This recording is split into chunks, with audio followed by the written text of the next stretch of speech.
Now, something's happening for many of you that has been completely baffling to a great many of you,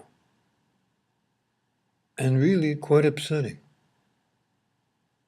And I'm going to tell you what it is. This is grandfather. So,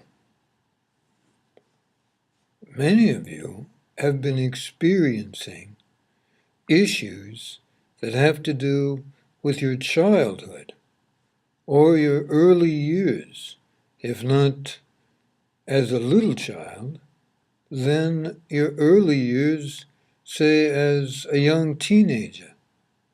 Not too far into your teenage years, but partway. You've been having these feelings, and sometimes even having arguments with family members, and the family members will look at you and they're completely confused. It's because from their perspective, it's as if they're having an argument with you as you were when you were a child or a younger person. All right? So, this will spread.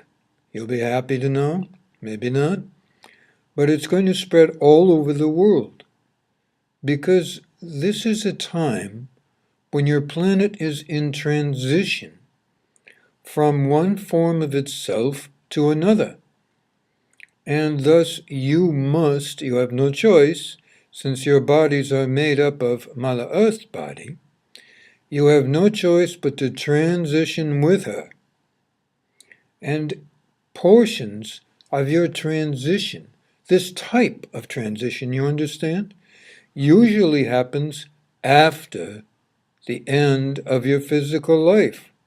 When you go through a life review and you experience not what you experienced during your life, but you experience other things.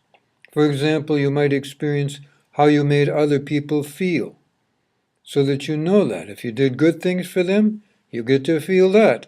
If you did bad things to them, well, you'll feel how that was. You may not suffer, but you'll feel how it was and how it impacted others. But that's just one thing. Normally what happens in the larger picture, all right, is that you learn how to understand how your life went, how you became who you were, what your motivations were, and where they derive from.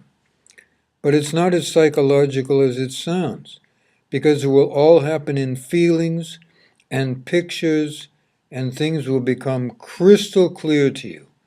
This happens in your transition stages shortly after your death. Not immediately, but shortly. That's the usual way. However, since Mother Earth is going through this transition, not a death and a rebirth in that sense, but a transition to herself in a slightly higher vibration, because her physical body is going to become so extreme, so many storms, so many earthquakes, ice ages, and desert ages, and all of this business, which is very hostile to life on her, that she knows you cannot survive that. So she is going through this passage, this transition, and that's while you're experiencing these things. It doesn't mean you're all going to die suddenly. No. That's not going to happen. It means that you will literally experience what you would experience after death while you're still alive. Now, I know that's complicated, but I think many of you can follow that. Now, there's not going to be much you can do about that, all right? You can say prayers, you can do whatever you want to try and ease your way through that.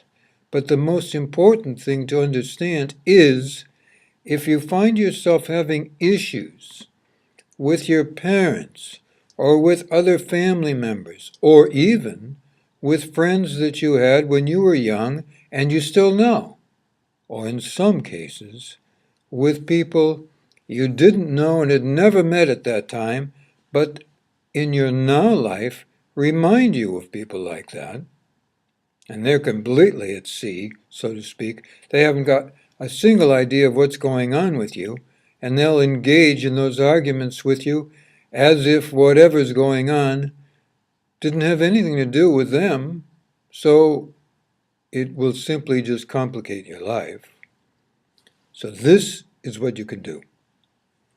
Try to be aware of whether you're having issues with family members or even loved ones or old friends, and like what I described, are you having issues with people and even places and sometimes things, all right, that you can remember even vaguely that you had when you were younger?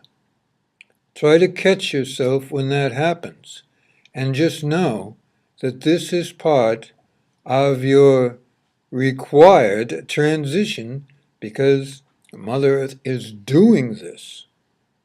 She has to do it to refocus in a more benevolent portion of her own physical reality, which she has in many dimensions, all right? And at the same time, allow her third dimensional self to be totally involved with all of her sometimes violent expressions in order to renew that version of herself. So given that, if you find yourself arguing or behaving with, say, parents or siblings, brothers or sisters, or even getting angrier at your dog or cat, even though you may not express it, you'll have the feelings. And with those feelings, you see, then you might very well emanate those feelings towards your dog and cat, and your dog and cat will know, and they'll be upset. So if your dog or cat is suddenly upset with you, or you are trying to figure out what's wrong with them, ask yourself, what am I feeling? Did I ever have a time when I was angry at my dog and cat when I was a child, or something like that? Then you might be able to catch yourself and then relax and come into the present moment so that you know that the dog and cat you have now are either not the same ones or the time is different and you're not really angry at them now. All right. I tried to explain that as best as I could. It is a complicated issue, but the cure is not that complicated. Try to just be in your present moment, which means look around, look at the scenery, look at the walls, look at the floor, look at your hands. You're not a child with little hands. You're not maybe in the same house. You're not in the same place where you were. In short, you are in this present moment, and relax into it as well as you can. Good life.